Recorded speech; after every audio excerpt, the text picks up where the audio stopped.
So I'm doing a challenge for the year of 2020.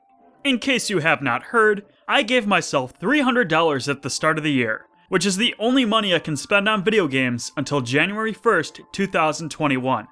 So far, it's been going pretty well. I haven't been spending an obscene amount of money, and I've been doing relatively well in pacing myself for the rest of the year.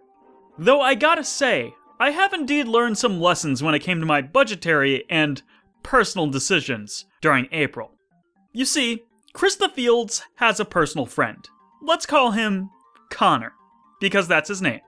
Connor is also a really big fan of JRPGs, and there's one particular series he really likes called The Legend of Heroes: Trails of Cold Steel. Connor would make many attempts over the years to get Krista Fields to play this series. But Krista Fields eventually made a promise to Connor, that he will finally try the first Trails of Cold Steel once the fourth game of the series would get announced for localization. And guess what happened literally the first day of the month?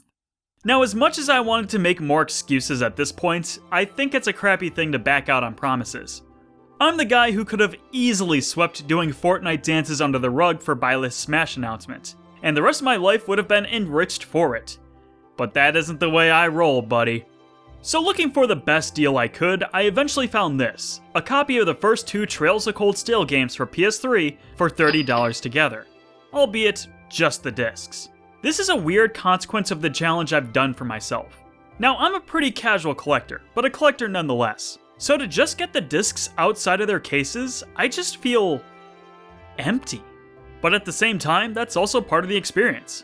Sometimes getting discs only for the inferior version of a game is the sacrifice I need to make. Anyway, let's talk about it. The Trails series is one that I could never really get into before. It's not that they're bad, but they are dense. You know it's concerning when the guy who fights for the introductions of The Legend of Zelda Twilight Princess, Persona 4, and Kingdom Hearts 2 has trouble getting invested in your story because he thinks the introduction is too long. But now that I'm playing Trails of Cold Steel, this is far and away a much better entry to start the series with if you want to get into this franchise. There's still a lot of world building you'll have to catch up with, but the prologue lasts for only about an hour.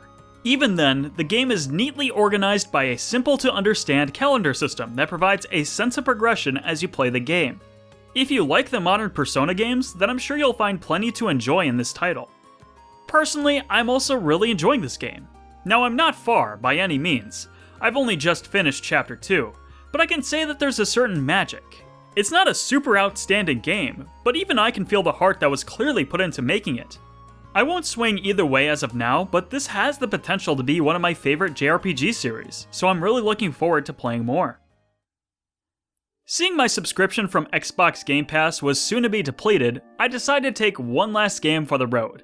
And there was one game in particular that I could do in an afternoon, and I was excited to try it out.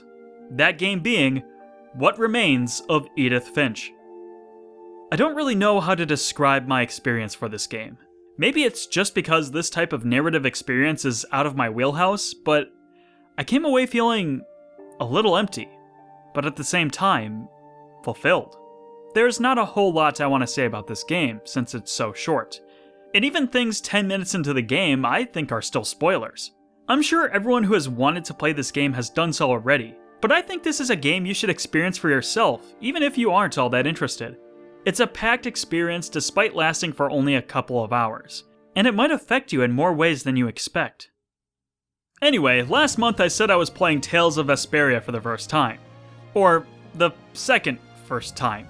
Because I started the game over a year ago and have not been playing it since, and then forgetting everything, I don't know. Regardless, I finished it for the first time. And I said I would give my update when I finished it, and I can say that it was good. Just good. What I've noticed about the Tales of series is that my opinions on the game actually reflect how I've experienced and felt about the Final Fantasy games. For example, Tales of Symphonia is my personal Final Fantasy IV, the first game in the series I was exposed to, and one that I dearly love. Tales of the Abyss is my Final Fantasy VI, a game that once I started playing it, I just really couldn't get into, but after giving it a chance, I really began to appreciate the game way more. Tales of Zestiria is my Final Fantasy XV, a modern game that got me interested in the series again, but after playing some of the other games, I realized that these just weren't as finely crafted as I perceived them to be. And now we come to Tales of Vesperia. And if you're wondering what game I think it's similar to, that would be none other than Final Fantasy IX. I'm sure if you wanted and we had the time, we could talk at length about the number of ways these games are so similar. Both games were ones I got into because of their pedigrees as fan-favorite titles, and games I hear nothing but good things for. And I love FF9, it's one of my favorites in the series. But it isn't my favorite because it's held back by a lot of problems. To many, these might be just nitpicks that don't really mean much, but they all add up together into a conglomerate annoyance. Vesperia ironically suffers from a lot of the same issues despite being separated by 2 console generations. I think that some of my problems were just expecting more from the game than what it actually ended up being. For example, I said that Yuri was an intriguing protagonist for a JRPG, but I've cooled down on him since getting farther into the game. A seemingly normal and carefree fellow turned vigilante that takes justice into his own hands by murdering criminals that the law can't punish. What a setup for a character! I wondered how this will pay off in the long run. Turns out, not by much. I wouldn't say it gets swept under the rug, and I'm glad that Yuri doesn't try to deny what he's done. But when his friends find out about what he did, he doesn't really get punished for it. Even those who try to reprimand him almost feel like they've changed more than Yuri did. Like Flynn, the upstanding knight who was a foil to Yuri, and the one who I felt had a much more defined moral compass, just adapts more to Yuri's thinking rather than them both learning from each other. Yuri, you cannot be doing this. Killing people, even corrupt individuals, is against the law. We must act in accordance with the standards so that everyone is punished fairly in response to their crimes. Eat my shorts, nighty tighties. You are right, I apologize for my transgressions against you. After all, you are my best and only friend, and it is an honor to be in your life at all. Gary's too, I mean Yuri Lowell. So it's definitely not the worst character development I've ever seen. I just don't think it was as well handled as it could have been. I still like Yuri a lot, but I will no longer say that he was the best Tales of protagonist. So I guess that means I'm still Luke trash. But overall, Tales of Vesperia was still a very phenomenal game. Not to mention there's a lot of post-game content that I have yet to dive into, so I'll come back for more dungeons and content. And if not that, then I'll come back for Judith. We must protect that smile at all costs! And of course, we should talk about a high priority title of mine that I'm excited to finally discuss. Final Fantasy VII Remake is a game of the generation.